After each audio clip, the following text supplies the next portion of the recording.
Employers, customers are deputized subordinates of the talent industry.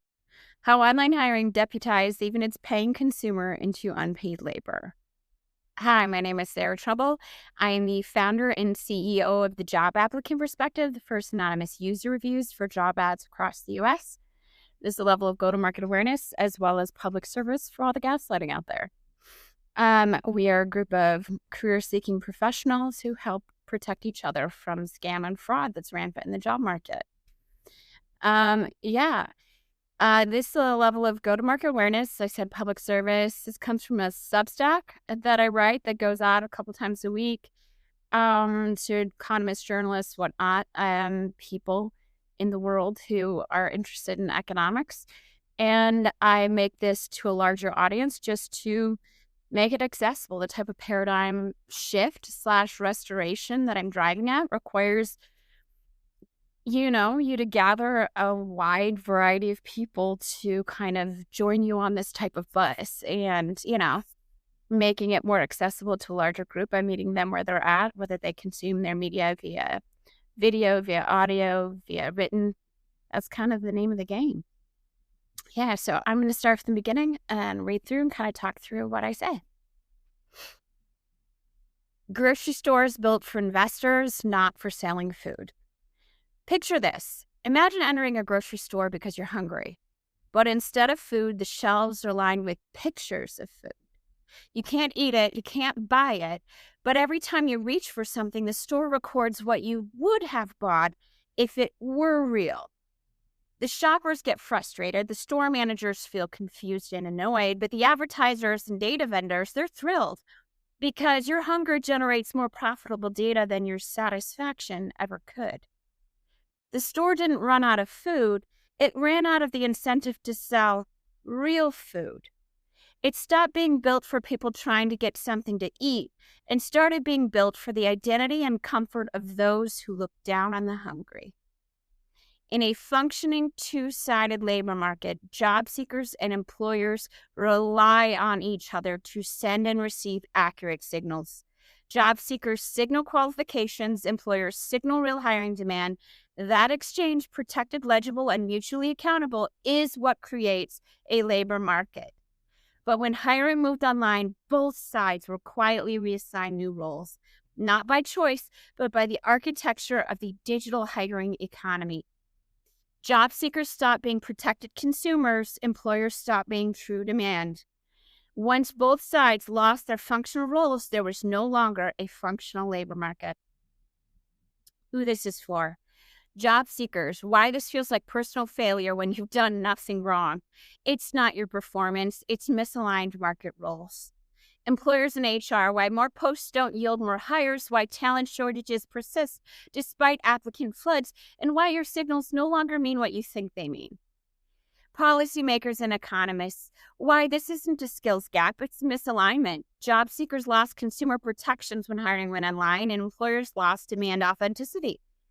Your newspapers demonstrate it. Your JOLTS hires to opening shows it.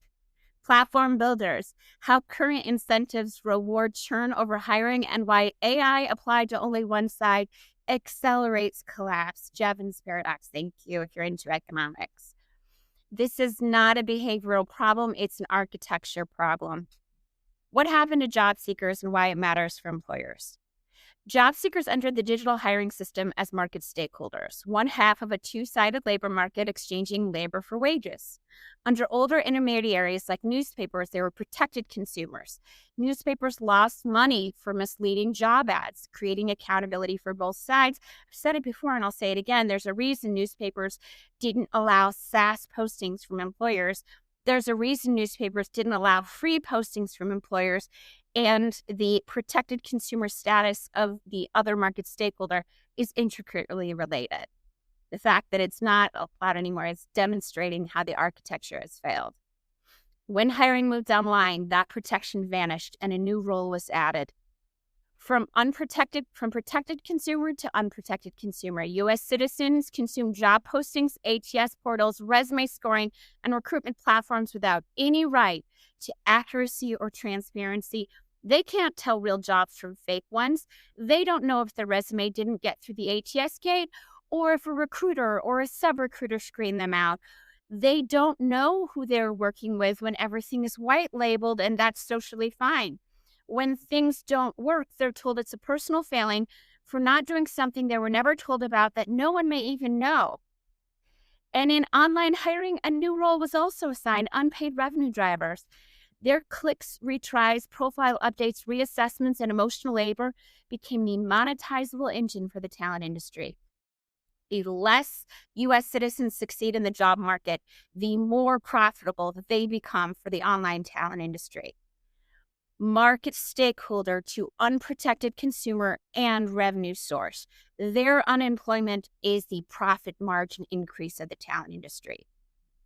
And while still being publicly described as talent candidates or misfits, the level of lack of ethics involved with this, the impoverishment of the U.S. citizenry, 160 million people, for this nonsense is just atrocious ethics. They didn't choose these roles, the system assigned them. And the truth, the same thing is here, the same reassignment happened to employers. My morals are driven by the fact that I've experienced this market, but the fact is the truth has happened. It's happened to all of us. There's three structural roles of employers, not what they intend, but what they've become. Valued customer, what they think they are. Employers believe they're the buyers of talent, the demand side of the labor market, paying for services and accessing qualified candidates, and that's still true on the surface. Just like, let's be clear, skills misalignment is still somewhat true. Job seekers still are users of the market, and occasionally they're just the wrong person for the job. It's still true. But the system has also quietly reassigned employers to additional roles. Number one, deputized enforcer. By paying for the job postings, using ATS vendors, and continuing to participate in broken platforms, employers unintentionally signal to policymakers, economists, and job seekers that the market is functional, even when they themselves know that it isn't. Their very participation is seen as evidence of success. Every time a company posts more jobs, it strengthens the illusion of labor demand, even when posting is frozen, duplicated, or evergreen, or never intended to hire at all. Their participation validates the architecture to observers, even as using the market for evergreen postings or, investor engagement scams, even as using it that way demonstrates that the architecture has already failed. Employers have the resources to interrogate this. They're the stakeholder, the customer stakeholder in a two-sided market that could fix this. They choose not to. They have the procurement teams, data analysts, HR leadership. They could demand transparency. They could require proof of hire rates before renewing ATS contracts. They could say, we're not going to buy with Greenhouse again until Greenhouse publishes to job seekers when it's their ATS system they didn't get through. They don't do that. They don't put those requirements on there. Their choice to not ask questions is still a choice. It's a choice. The problem is rarely active malice. They're not out there to get people they don't know, but they're just passively complicit. Employers, by funding systems without demanding accountability, become the enforcers of a market architecture that profits from the very unemployment of the American citizenry that it creates. They're not just trapped. They're choosing the trap because it makes them more comfortable. The market isn't selling them functionality, it's selling them identity, because vendors aren't selling hiring solutions, they're selling hiring disdain. The labor market online on LinkedIn isn't really a place for people to look for work. It's a place for people to look down on those looking for work. And when U.S. employers cannot demand human proof of hiring deliverables from their vendors, aka demonstrate to me that you showed job seekers the respect, consideration, and quality we hired you to deliver, they reveal themselves not as customers of the talent industry, but as its deputized subordinates. The metrics vendors provide, time to fill, pipeline analytics, applicant volume, deliberately erase the job seeker user experience. The system is designed to demonstrate activity while avoiding accountability for how the U.S. citizens in that pipeline were actually treated. And everything is designed around making employers feel embarrassed to ask. How did this happen? The emotional infrastructure of disdain is the economic infrastructure of subordination of a stakeholder. Vendors don't just sell tools, they sell in-group status via disdain at the out-group. Once employers accept this positioning, vendors put employers in ego blackmail, where to question vendor dysfunction is to question the validity of the in-group identity status that they both share. Vendors selling disdain instead of empathy deliver ego blackmail, market dysfunction, and subordination wrapped in the feeling of being strategic and powerful. Employers become unpaid subordinates to the vendors that they themselves hired.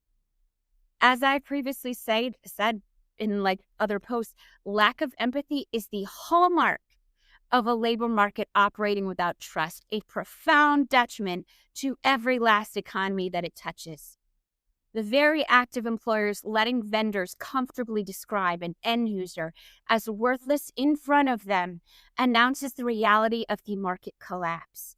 Imagine bringing your child to Disney World. Disney World was a daycare, watching the owners disabuse, talk down to your children in front of you, and genuinely thinking your kids are about to have a great time. Imagine walking into that diamond market, the De Beers analogy I made, watching a diamond person, nobody wants to get married anymore, while he looks side-eyes your girlfriends, and thinking that your girlfriend's about to have a good time. They're not. The only reason a vendor talks down to an end user in front of the customer is because they're not selling you a functional market. They're trying to get repeat customers for the dysfunction they're about to deliver by already announcing who they're going to blame that dysfunction on. This isn't what a functional diamond market looks like. And I've since discovered that there's a couple of organizational psychologists, Argyris and Schoen. I'm sorry, I learned these things from reading, not listening, but these people talk about self-sealing closed feedback loops and defensive reasoning. Corrupted feedback with defensive reasoning, organizational psychologist, therapist, organizational psychologist, sorry, I can't say words. System theory stuff. Okay. Third role, structural laborer. Ghost jobs are not accidents. Evergreen postings, job postings are not strategic. They are the impoverishment of the American population. They are clickbait, and employers unwittingly are the ones producing it. Every time an employer posts a hiring ad without real intent to pipeline, explore talent, or collect resumes, or just to see what's out there, they are creating content that's valuable to platforms but impoverishes American citizens. The content is then promoted, boosted, recycled, and duplicated, counted in job market statistics as demand, used to train AI models about the state of hiring, and sold back to employers as analytics, insight, and talent pool access. None of that produces a single hire. It impoverishes the U.S. population. Social media, like clickbait, babies laughing, is a fun game. Trying to pay rent by forcing yourself to click on some of these things that are just junk, that's not a game. That's you being comfortable taking homes and housing away from people. That's what that is. They are not just buyers. They're laborers in the attention economy that replace the hiring economy. The labor market online is an attention economy with an economic suit. The biggest irony, the more ghost jobs they post, the worse their real hiring becomes and the worse their sales become, because they're actively destroying their own signal environment. They're actively destroying the own economy that they're required to sell their products. They're not just trapped in the system. They're working for it. This kind of clickbait content indeed would have to create without them, but with them, it gets created for free. Unpaid, unaware, and thinking in strategy. The lack of self-reflection in this behavior is off the charts. If this were simply a metaphor, there wouldn't be data behind it, but the data has been describing the structural breakdown for 2 decades. just not in these terms. Take hidden workers, untapped talent from Harvard Business School in 2021. It estimates that 27 million job seekers are filtered out by automated hiring systems, not because they lack skills, but because platforms reward filtering volume over matching accuracy. The study frames this as inefficiency. What it doesn't say is that every rejected applicant fuels the engagement and retry cycle that platforms monetize. That's not just an efficiency, that's revenue. It doesn't say how many of those applicants were ever notified that it was the ATS system they didn't get through. How many of them ever had an opportunity to adjust their resume to make it better? How many of them got any sort of notification at all? How many of them lost housing, lost the ability to send their kids to college, lost the ability to send their kids to the doctor because of this? It doesn't talk about that. In summary, employers purchasing ATS systems without interrogating their impact are acting as market enforcers for the profitable, prolonged unemployment of the U.S. workforce. Consider the ghost jobs research, Wall Street Journal, NPR, Resume Builder, etc. They report that 20 to 40% of postings are not meant to be filled. Employers admit out loud that they post them to build pipelines, test the market, or boost brand visibility. Hence my grocery store built for investors, not for hungry customers analogy. What the research doesn't name is that these fake postings function as demand signals, producing the illusion of opportunity, which platforms rebroadcast to job seekers as proof of a healthy market. The employers think they're testing demand. In reality, they're performing labor for the attention market, generating market signals that keep job seekers applying. This flabbergasting to me that we've ever construed the market that job seekers didn't build, that they didn't pay for, that they're desperate to find work in as an issue of the labor force, when it's very clearly an issue of the vendors and the customers that are continuing to buy from vendors that create such dysfunction. In summary, employers are acting as unpaid content producers for an attention economy that profits from the impoverishment of the U.S. citizenry while enriching talent industry vendors. Now look at JOLTS, Job Openings, Labor, and Turnover Survey from the Bureau of Labor Statistics from 2016 to 2025. It shows the hires to openings ratio dropping from 0.91 to 0.74, hitting 0.56 in some quarters. More job postings, fewer hires. Economists often blame demographics or mismatch, but the pattern aligns perfectly with platform revenue growth. It's not rocket science. Watching people miss this is like watching people who can do differential equations, forget how to add. It's just 1 + 1. More postings do not mean more hiring, only more signal, more churn, more unpaid engagement, more unpaid labor from the U.S. workforce that's desperate to find food. In summary, employers are generating demand signals that create prolonged unemployment, free labor for platforms, revenue for vendors, impoverishment for the U.S. citizens. Or the lost generation labor market outcomes for post-Great Recession entrants. This is from Berkeley 2010, 2021. It's a longitudinal study.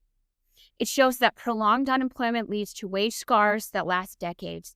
The literature calls this a human capital loss. What it doesn't ask is who benefits from prolonged retries. Again, I said this before, just think about this like a detective story. Cui bono? Who benefits? The talent vendors benefits. It's very straightforward. If retry cycles create monetizable engagement, then scarring is not just a labor outcome, it's a design outcome. In summary, employers participating in systems that profit from retry cycles without demanding that those systems give accountability to job seekers in the labor force enabling decades of wage suppression for American workers, American citizenry. But in general, this benefits them too, because why would they have to pay Americans better when if Americans lose their job, they just become socially mandated free revenue generators for the talent industry? It's just economic conscription, to the worst version of American Idol ever. These studies are correct in their data, but incomplete in their interpretation. They describe individual suffering or market inefficiency, but what they're really documenting is a realignment of roles where job seekers become unprotected consumers and unpaid revenue engines, and employers become enforcers of a profitable unemployment and unpaid laborers for platform revenue. The data is not wrong. It's just read through the wrong role lens. Every study is looking at actors, but the failure lies in assigned roles. It's a two-sided market. I didn't make up the rules. Richer and Tirole did. Two-sided markets have very clear outcomes and very clear behavior that you follow in if you want them to work. None of those behaviors are being operated within. And it's not confusing. What's confusing to me is what logical fallacy led to this lack of understanding. The system didn't break because workers lacked skills or employers lacked candidates. It broke because both sides had their economic roles quietly reassigned by the incentive architecture of online hiring. What repair actually means, repair is not innovation, it's realignment. Two-sided markets there's nothing to innovate in them. You just need to realign the roles. A functioning labor market doesn't need job board 3.0 or AI for talent. Those solutions accelerate collapse. Again, I could speak about it again. Jevons paradox. Seriously, I don't understand what the question is on this. If you've taken economics, adding AI to employer side will cause further, more dramatic collapse. It's a Jevons paradox. Jevons talked about it in the 1800s. It's really straightforward. It's two-sided. Jevons paradox. You can talk to any economist who studies these things. But the job applicant perspective. So what do you do with the labor market where both sides lost their original role? Again, in reality, you don't need to build a new tool. You need to restore the missing structural function. The job applicant perspective is not another hiring platform. It reinstates the two roles a market cannot function without. Job seekers are protected consumers with the right to review, verify, and protect themselves from false or harmful postings. TJAP makes job postings reviewable by job seekers. We're talking about reviewing hiring intermediaries, not employment, hiring intermediaries, this $600 billion market that exists without regulation or reputational mechanisms. We're giving it that. It creates accountability that platforms currently escape. When employers know their hiring practices will be visible, ghost jobs become costly rather than free. Let them choose to post them and let the outcomes fall where they may. The issue isn't not being allowed to post them. The issue is they're facing no repercussions for it. If they face repercussions, then when they make that choice, they're making it while accepting accountability for it. Employers as authentic demand not just signal generators, but accountable market participants whose hiring intent can be trusted. Employers gain access to candidates who trust the signal environment isn't polluted with ghost jobs. The quickest way to tell me that you don't know what online hiring is to assume that it's a trusting market. Nobody trusts the job market. Not a single person actually using it. The only people who think it's trustworthy are the people who are operating and owning it. It's obviously a collapse market. So, we want to rebuild that trust. Real demand becomes distinguishable from noise, helping qualified candidates reach the right roles. It's not innovation. User reviews is a straightforward thing. Uber without it's straightforward. We're not trying about I talk about this not as a paradigm shift, but a paradigm restoration. Richer and Tirole were very clear about two-sided markets. We violated every last one of those principles. We need to stop violating those principles and the market will heal itself because the concepts are still the same. We just need to operate as if that's what they are. Closing. The digital labor market is economic nonsense. It's really gross. It's silly. It's a textbook case of a collapsing two-sided market. Whether you look at it from cybernetics, systems theory, game theory, information theory, economics itself, it's nonsense. It's utter nonsense. Of course it's collapsing. Think of it this way. It's a mandated use of Uber with no driver reviews, a mandated use of Airbnb with no host feedback, mandatory participation in a market that profits the longer it keeps you from finding paying work. There's no version of this market setup that doesn't collapse civic societies. It doesn't exist. 1 and 1 is still 2. Every other two-sided market, from ride shares to rentals, is built on bi-directional feedback and accountability. Glassdoor even made employment itself accountable. The online talent industry is the glaring exception. It has operated outside these fundamental market norms since its inception. The result isn't just inefficiency, it's systemic economic collapse driven by hiring intermediaries, playing out in prolonged unemployment, wage suppression, and the erosion of civic infrastructure that stabilizes democratic society. Realigning economic incentives in the labor market is the foundation for economic and civic repair. It doesn't change overnight, but it won't change until we stop the bleeding. It's obviously just a gut wound that's, bleeding. A platform that silences job seekers while monetizing their engagement cannot claim neutrality. It can't. That business model is structurally opposed to market function. At minimum, platforms must be accountable to the job seekers who supply their revenue stream unpaid. Yeah. That's why I talk about this as Yelp in a world of professionally mandated fine dining with no health department and no FDA. Because it is.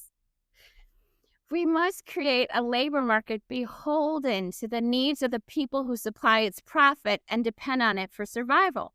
A labor market designed around employer needs alone becomes an engagement trap. One designed around job seeker needs, or one that loses business when it fails to meet their needs, delivers hiring solutions for everyone. Yeah. That's the sell. Anyway, I love economic theory. I think it's great and super fun because it's like systems theory. Like, for me, it's like systems layered through math and sociology, and you get yourself economics. Yeah, it's kind of fun.